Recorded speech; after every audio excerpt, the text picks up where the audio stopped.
আপনি তো একটা সৌভাগ্যবান ব্যক্তি। কিভাবে আসলেন ওটা একটু বলেন, কখন থেকে দাঁড়ায় আছেন? কখন আসছেন দাদা?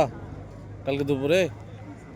দুপুরের আগে গাড়ি রেখে চলে গেছিলেন নাকি? গাড়ি এখানে নিয়ে আসিনি, কিন্তু এখানে ট্রেনটা ধরার জন্য কালকে যখন ওই পাম্প মিস করছি,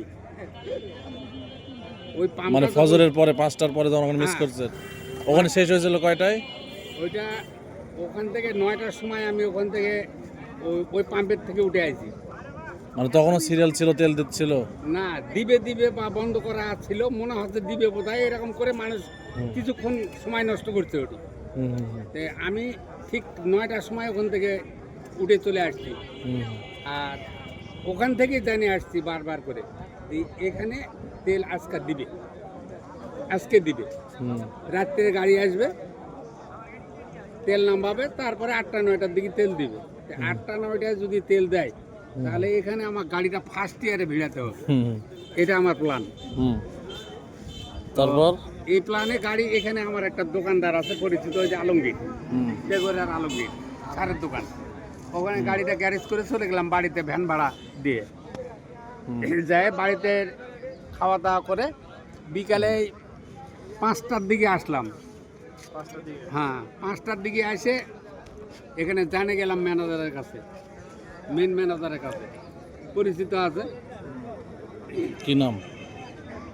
আফসার? না, আফসার নামটা। আফসার ভাই, এখানে গাড়ি লাগাবো আমি, ওই পাম্পে তেল পাইনি, এখানে গাড়ি লাগাবো, কয়টার সময় লাগাবো কোন তো করছে যে এই কিছুক্ষণের মধ্যে এনে গাড়িটা লাগাই দে, সিরিয়াল যদি নিস তাহলে কিছুক্ষণের মধ্যে এনে গাড়িটা লাগাই দে। কয়টার সময় হতে পারে? ওইটাই যে মাগরিব।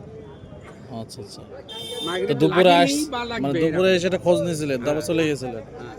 আচ্ছা আচ্ছা, মানে আমি ওখানে মিস করার জন্য আমি তেল গাড়িতে ঢুকাবো, আমাকে মানে চলাই লাগবে, এই জন্য। এটা কি আপনার চালানোর জন্য লাগবে না বাগানের জন্য দরকার? বাগানের জন্য, সাংসারিক চালান, বিভিন্ন কাজে। আর এটাই তো এখন আমাদের দিকে চাপটা এই জন্য বেশি। মাদ্রাসার রপ্তানি আমি ওই ওখানে যাতায়াত করতে হয়।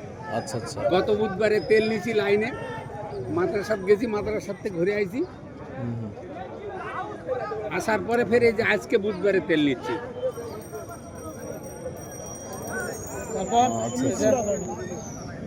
এই তো তখন এসে গাড়ি ভেঙে দিলাম, তখন সন্ধ্যার পরে দিয়ে তারপর চলে গেছেন বাড়ি? না, বাড়ি যাইনি তো। কোথায় ছিলেন? সারা রাত এখানেই ছিলাম। দাঁড়িয়ে ছিলেন?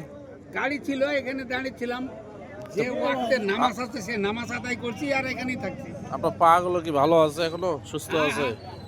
আপনি কি করে নেবেন সারাদিন এই বীজ ছিটা বাগানের সব কাজ করব। এই ভাই সাথে ছিল, সারা রাত কি এইভাবে একবার দাঁড়িয়ে ছিলেন না? না না, কোথাও বসছিলেন বা বসেছিলাম, ওখানে বসছি, এখানে বসছি, ঘুমাননি? এক ফোঁটা ঘুমাননি?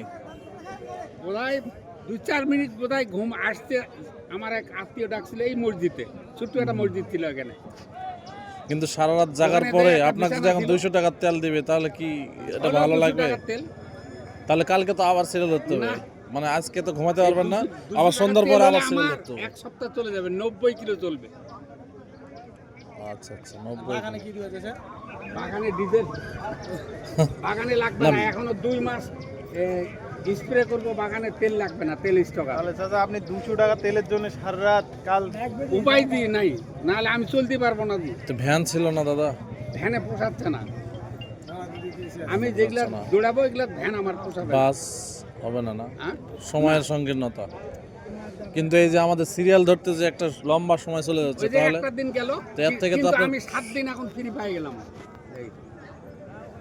যাক, ভালো একটা একদিন সময়টা নিলাম, কিন্তু 7 দিন কিন্তু ফ্রি পেয়ে গেলাম। কিছু লোক তো আছে যে প্রতিদিনই সিরিয়াল ধরে বসে আছে, ব্যবসা করতেছে অনেকে।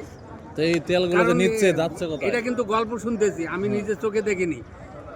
এক লোক, এই যে সিএনজির চেন মাস্টার, চ্যাংড়া ছেলে করে, এরকম ছেলে করে, কালকে বলতেছে ওই পাম্পে যে ওর ট্যাঙ্কি ওই সিরিয়ালে আসছে গাড়ি নিয়ে, মোটরসাইকেল নিয়ে আসে, ওর ট্যাঙ্কির 200 টাকা তেল দিবে, 200 টাকা টিপে 75 টাকা যায়, আর ট্যাঙ্কিতে তেল ধরে না। ট্যাঙ্কি লোড মানে এরকম একটা ছেলে ওই চেন মাস্টার আছে 0 পয়েন্টে, এই সিএনজির চেন মাস্টার। আচ্ছা আচ্ছা আচ্ছা। ওই বলতেছে কত দিয়ে শালার বেটা ধরে মারি না কি করি। টক দিবে 500 টাকা দিবে, তেল ফুরের উপরে দিবে, দিয়ে একটা 200 ভিডিও টাকার করা বাজেট যাবে। আছে, 200 টাকা টিপসে মেশিনে, টিপসে আর পাইপে দিচ্ছে 200, যে 75 টাকা দিয়ে আর তেল ধরে না ট্যাঙ্কিতে, ওগুলো পড়ে গেছে। তাহলে ওই যে কিছু কিছু লোক আছে ব্যবসা, তো এই সমস্যার সমাধান এইভাবে কি চলতে থাকবে? এটা কি করণীয় আমাদের বলেন? এটা কি করণীয় এখন? আমার থেকে কত জ্ঞানী ব্যক্তি আছে যারা, আপনি তো বয়স্ক মানুষ, আপনিও না, আপনার আমার অভিজ্ঞতা এই- কি বলছে? আমি কৃষক মানুষ, আমার এই ব্যাপারে আমার অতখানি আইডিয়া নাই। আপনি তো এরকম পরিস্থিতি কখনো না, আমি দেখেননি। কৃষক মানুষ। এইভাবে তো আর সম্ভব না, তাহলে কি করা দরকার? এখন আমার থেকে যারা অভিজ্ঞ লোক আছে তাদের জ্ঞান বুদ্ধি যেটা ভালো হয় সেটাই।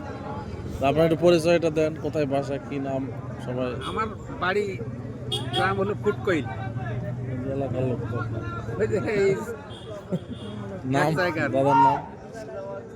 আমার নামটা আমার মুখস্থ নাই, তবে আপনার নাম, আপনার নাম বলছে। আমার নাম মোহাম্মদ আজিজুল হক, ও, পেশা কৃষক। কৃষক। আচ্ছা, আচ্ছা।